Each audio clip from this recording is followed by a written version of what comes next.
Welcome to Hood Parenting. I'm your host, Yasheka Foster. If this is your first time here, be sure to go ahead and subscribe and turn on your notifications so when I post a video or go live, you'll be the first to know. Let's get into today's video. Today, we are talking about 3 values within a relationship, right?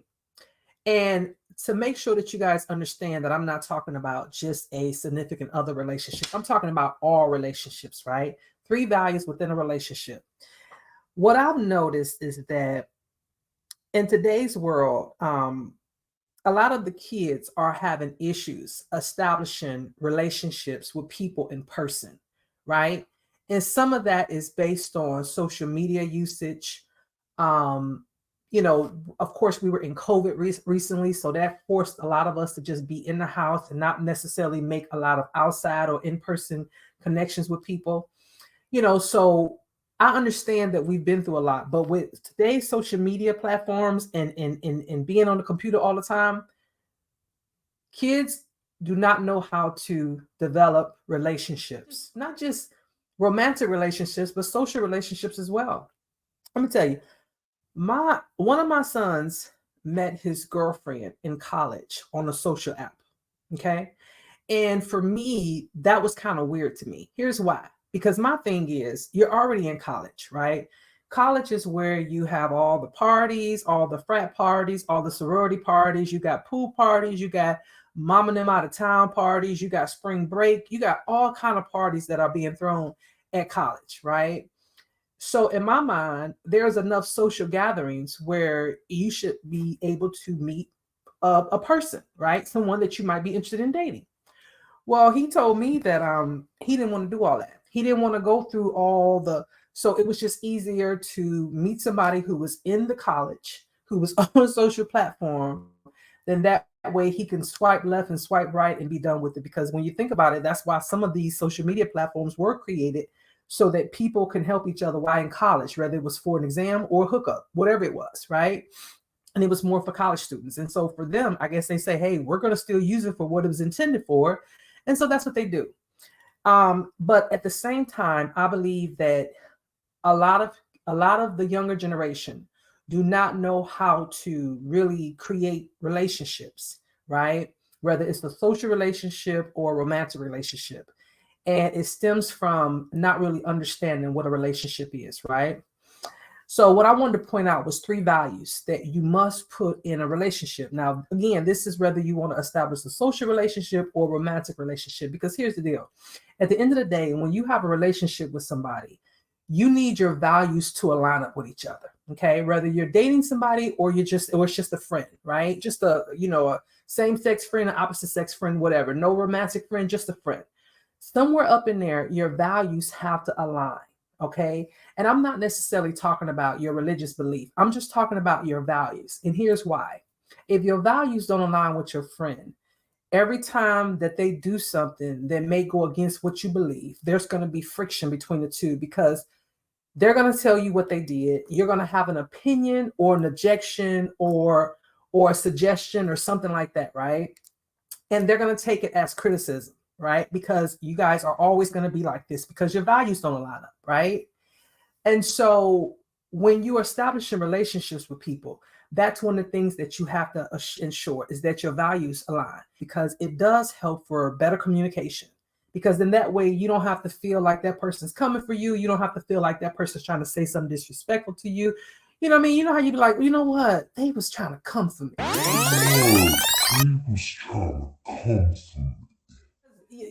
And here's the thing.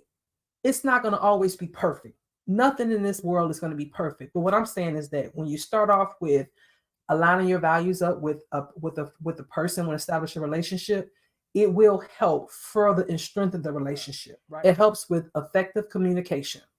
Then it also helps with conflict resolution, right? Because you can't have somebody that's so far left from what you believe and you're so far right from what they believe that there's no common ground, right? So at some point, you got to have some commonality, some common values that line up so that you can help with conflict resolutions, right? And then, of course, same thing with problem solving. Okay, somewhere up in there, if you guys have an issue, you need to be able to problem solve. And the way you do it is start with making sure that, hey, you can verbally communicate with each other. You're able to understand conflict resolution, and you're able to problem solve. And of course, it affects your decision-making process, right? But here's the thing, regardless of all that, when it comes to a relationship, you need to have 3 values within a relationship. The first one is connection. Having connection means that you are present and open to that person, right? You're always present and open to that person because you have the connection, right? And I'm not saying that you don't have your life or anything like that, but this is on any level, a romantic relationship or a or a just a casual social relationship, right? You want to make sure that you have a connection, okay? Open to that person, always it's receptive to them, always be, ready to hear them if they got some things going on, always ready to be there for them, never closed off or make them feel like they're inconvenienced you in any kind of way. Having a good friend means being a good friend. Having a good partner means being a good partner. The second one is caring, right? Caring involves giving to others, okay? Now, this is just not always monetary. This could be your time. This can be your shoulder. This can be your ear. This can be your, a warm hug if they need it, right? Being able to show you care is going to be important in any relationship, but you can't do that because if you're always on the phone. We can't do that. We can't show people we care always by text message. Sometimes we have to show up in person, right? To show that we care. Sometimes we have to show physical, show physical touch in order to show we care. Because sometimes your friend need a hug. Sometimes your significant other need a hug, right? So in order to show that you care, right, we have to get away from the phones. We have to do these things in person. We have to meet in person, right? I'm not saying you can't send nobody a dozen of roses, or if your friend feeling sick, you can't send them Uber Eats, because you can do all that through your phone. But at the end of the day, in order to really have the relationship that you need to have, or, friendships that you want to have, you want to get together in person and show that person that you care about, right? And then the third one is contribution, right? And what I mean by that is, in some kind of way, you are showing that you're contributing to the relationship. That can be from time, money, or whatever. Like, you and your friends might get together and go to dinner, or go to brunch, or you guys might, if you have money, you might go on a vacation together. Or you may say, hey, let's just go shopping, or go get our nails done. That is literally contributing your time, contributing your whatever, being a friend, right? Establishing a relationship, right? Listen, it's a lot. Just as I said before, in order to have a friend, you have to be a friend, right? In order to be in any type of effective relationship, right? You have to put out what you expect to get back in return. Now, it's not going to always be even. It's not going to always be fair. But what I do know is you can't be a friend to somebody or be in any type of relationship with somebody if you call on them only when you need them, right? That I do know. Now, I'm not saying that it's going to be one blanket for everybody. I'm not saying that everybody's going to have, this one way of doing things. And I'm not even going to say that everybody's going to start on the same level, because not everyone is going to understand that. In order to have a friend, you got to be a friend. Not everyone's going to understand that, right? Some people will be in it to see what can they get, right? Whether you're talking about a platonic friendship or romantic relationship or social relationship, right? Sometimes you will meet those people that are literally in it just to see what they can get. But those are the people where, like I said before, we are in hood parenting, where you have to use your gut instincts, your hood gut instincts, that tell you who you need to be around or who you need to have in your life and who you don't, right? And sometimes you might fall a little bit. You might make a couple of mistakes. You might befriend some people or get involved with people that are probably not good for you. Because sometimes they will be a wolf that show up in sheep's clothing, right? But that's when you have to use your own discernment, your own intellect, your own experiences, and say, okay, what is this? What is this going on? Is this person really here to be a friend to me, or is this person here to take from me? And this is when you have to really, really use what you have, right? And this is why when it comes to establishing relationships, no matter what type of relationship it is, don't ever disregard the relationship because at some point someone is not doing what you want them to do. In other words, don't burn bridges, because when it comes to relationship, especially in families, right, you never know when you might have to go back over those bridges again. When I'm talking about relationships, I want you guys to understand that I'm just not talking about um, romantic relationships and social relationships. I'm also talking about familiar relationships, right? Just because someone is in your family, that doesn't mean that you're going to necessarily like them, right? That doesn't mean that you're going to necessarily have a bond with them or a connection with them, right? So when it comes to relationships, you still have to do the nurturing portion to it. That involves the connection. That involves the communications. That involves the contribution, right? In other words, you got to do your part to sustain that relationship. You can't have people in your family, whether it's your parents or siblings or whatever. And the only time you contact them is when you need something, because then after a while, that person is going to start feeling like you're taking them for granted, right? And so relationships are to be nurtured, right? Just like I said before, in order to have a friend, you have to be a friend. And I'm using that word friend to also talk about family members too, right? In order to be that person, in order to have that person, you got to be that person.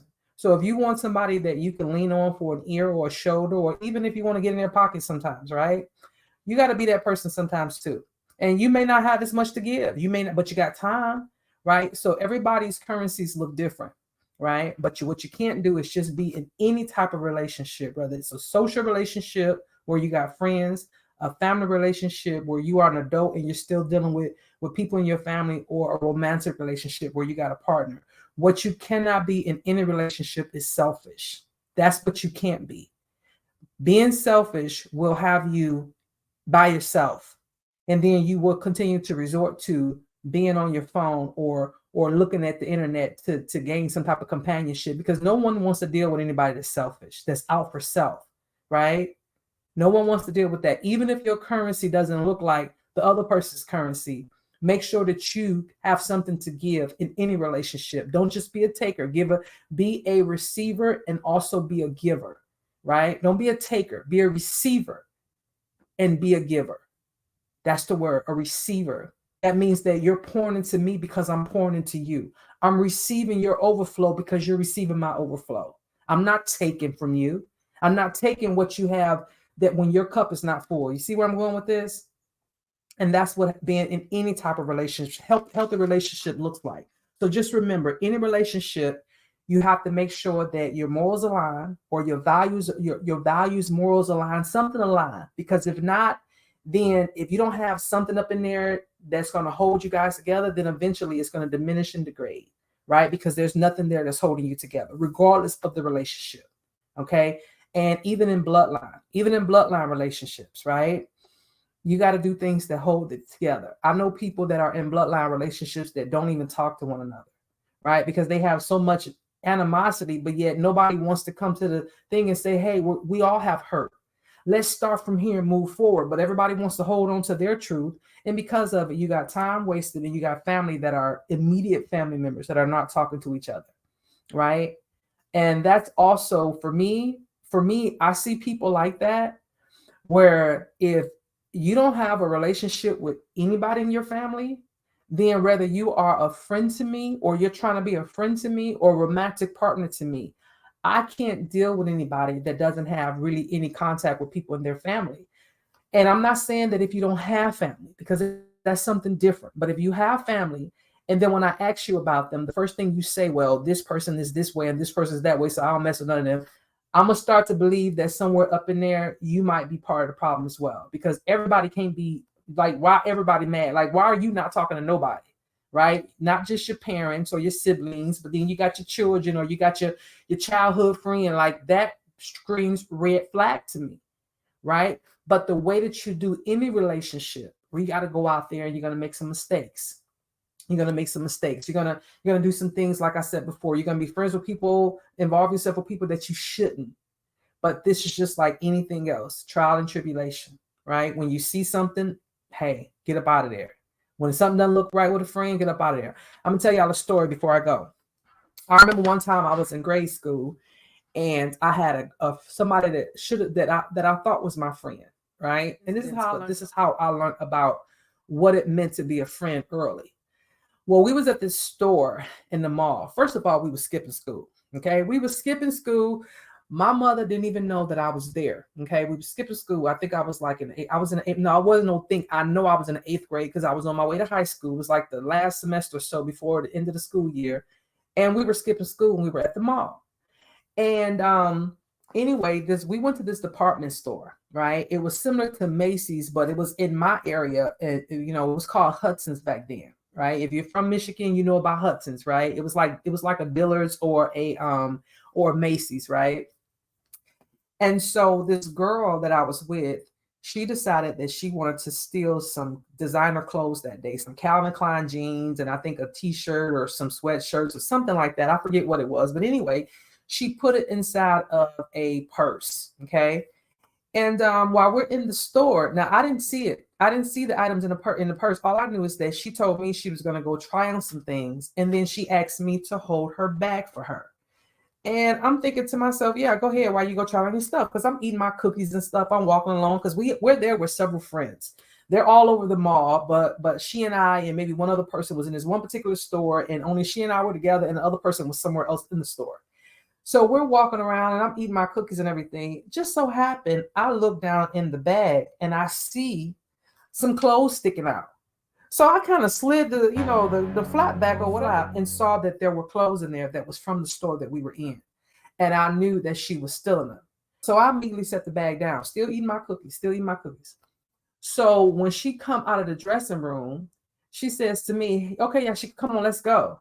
So I say, hey, you need to come get your bag right there. She's like, well, come on, just bring it with you. We're going to go on here over here. No, baby. No, we're not. I need you to come and get your bag. I'm leaving your bag right here because what you're not about to do is leave me stuck holding this bag. Okay, number one. And number two, I'm not about to walk out the store with it because I already know I can't fit this stuff up in here. And number three, I ain't asking none of this. I don't even know what this is. All I know is you trying to get me to walk out the store with the bag. So I knew that wasn't a friend of mine. And needless to say, that was the last time she and I had any interaction with each other. But those are the type of people that instantly they'll show you who they are. Sometimes they'll show up, not really showing you who they are. But it only took me one time hanging with her to know who she was. And that friend was no longer a friend, right? And so sometimes people will show you from the beginning. Sometimes they won't. Sometimes it'll be a little deceptive. But you got to use that intuition. It'll be something. You can't make excuses for people, right? You can't make excuses for people because trust me, who they are is who they are to others. So pick your friends wisely. Pick your friends wisely.